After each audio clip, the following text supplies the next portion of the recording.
All right, welcome to Hoops Tonight, presented by FanDuel here at The Volume. Happy Thursday, everybody. Happy trade deadline day for the third time today. I wanted to, for our Warriors fans who listen to the show, spend some time talking a little bit about the James Wiseman for Gary Payton II swap. You guys know the drill. Before we get started, subscribe to The Volume's YouTube channel so you don't miss any more of our videos. Follow me on Twitter at _JasonLT so you guys don't miss any show announcements. And last but not least, if for whatever reason you guys miss one of these videos and you can't get back over to YouTube to finish, don't forget you can find them wherever you get your podcasts under Hoops Tonight. So I want to look at this from a couple of different perspectives because, you know, I thought the Warriors made two really big mistakes over the course of the last couple of years. You know, when they had the second overall pick and James Wiseman was on the table, in the moment it was somewhat defensible. You know, it was a positional need for them. And Wiseman was kind of consensus one of the top, 3 or 4 players in the draft at that point. But the specific concern that I had was that James Wiseman is a star potential big.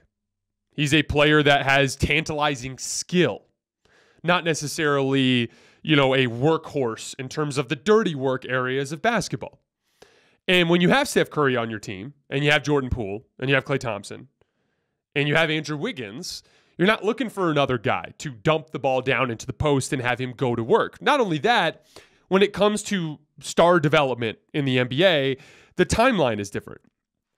Specifically with bigs, they typically develop slower. And you'll see guys like Anthony Davis, for instance, when he came into the league.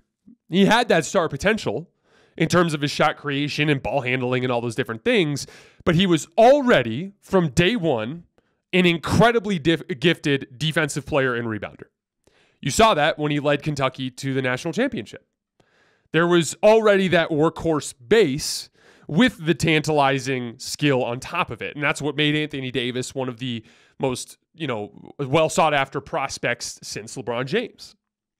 James Wiseman, though, is a different type of deal. That defense and rebounding piece, that screening piece, that boxing out piece, that stuff wasn't there. But the tantalizing offensive skill was. And you've seen over the course of the last couple of years, many opportunities in situations where James Wiseman looked really good from the standpoint of that offensive skill phase. But we always knew that it was going to take a while before he pieced those things enough to where it was actually smart on a good team to use him as an offensive fulcrum. And so as a result, his defensive limitations and his rebounding limitations became a problem. And then the second big mistake that the Warriors made over the last couple of years was letting Gary Payton II go. I talked a lot about this over the course of the offseason. I talked about it during the playoffs. If you zoom in on that Warrior playoff run, they were about 3 points per 100 possessions positive when Gary Payton was on the bench, which is okay, for a playoff team. But when Gary Payton was on the floor, they were smacking the shit out of everyone. They were plus 16 points per 100 possessions when Gary Payton was on the floor. You guys know me, I'm a big believer in the eye test. Because data can lie to you. Data is not necessarily the best way to take an overly complex game of basketball and try to represent it to somebody. But you look at both because in particular, sometimes your eyes allow your emotions to creep into the equation.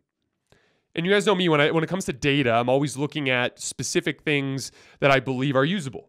So for instance, a points per possession on a specific play type. To me, that's the scoreboard.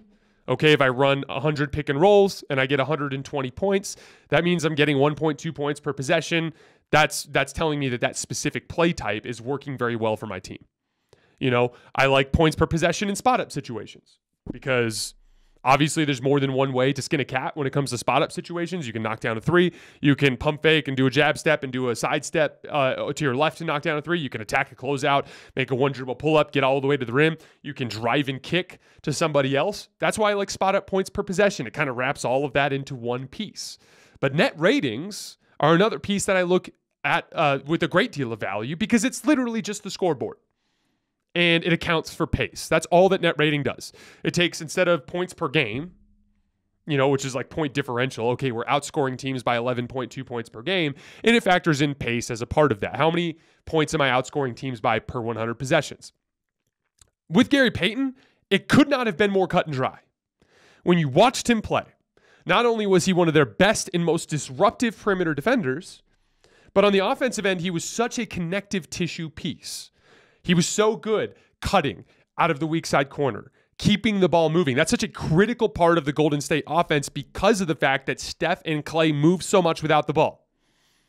When Steph drives into the lane and he kicks it to you on the left wing and you're wide open, he doesn't want you to shoot. He wants to pass that ball to you. Kevon Looney's down in the dunker spot and he's running off of Kevon Looney to the corner. And he wants you to hit him back. He wants you to hit it back to him. Way too often in the Warriors' last couple of years, they've had players come in that disrupt that connectivity. Kelly Oubre Jr. is a great example of this. Kent Bazemore is a great example of this. Guys where they didn't quite understand what the engine of the Warriors' offense was and what they were trying to accomplish. Gary Payton had that completely figured out.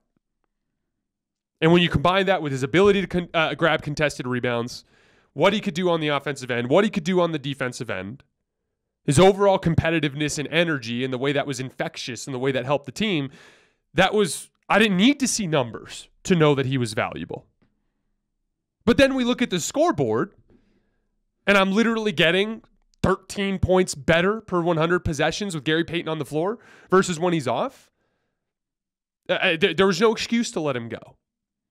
And look, I understand that we had Chris Mannix on earlier today, and he was pointing out the obvious realities of their luxury tax bill. And I get all of that, to be clear. But, as Colin Cowherd, when we did our show after the NBA Finals, after the Warriors won their fourth title in this era, Colin pointed out that the average NBA team brings in about $200 million a year in revenue. Do you know how much the Warriors bring in? About $700 million.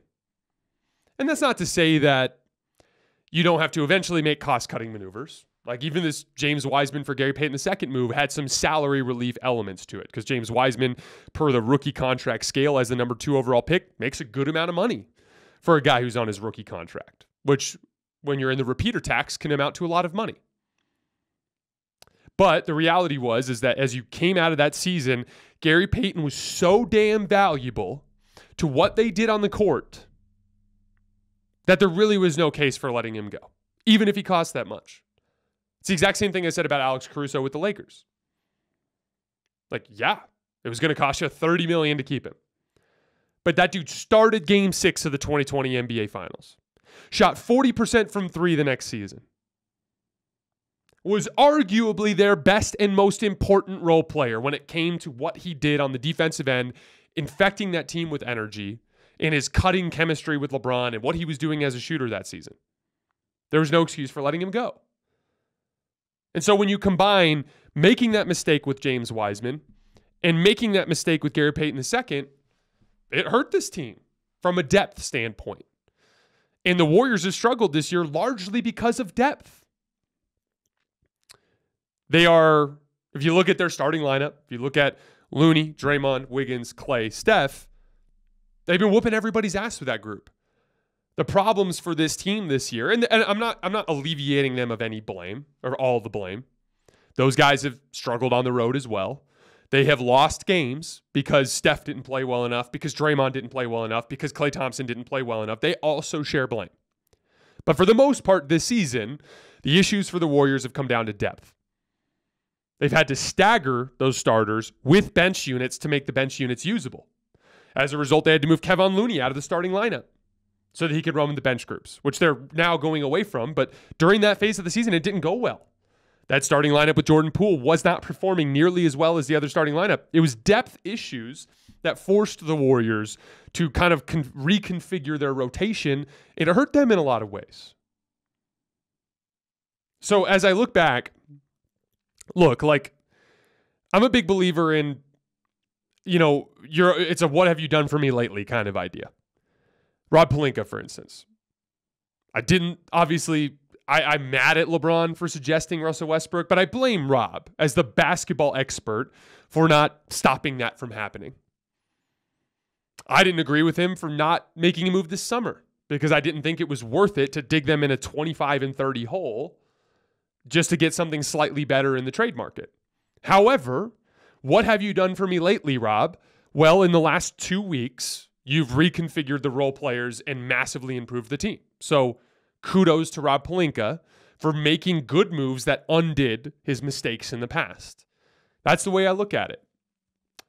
That was a big moment in terms of swallowing your pride today for Bob Myers and for Joe Lacob. You screwed up with James Wiseman. You screwed up with Gary Payton.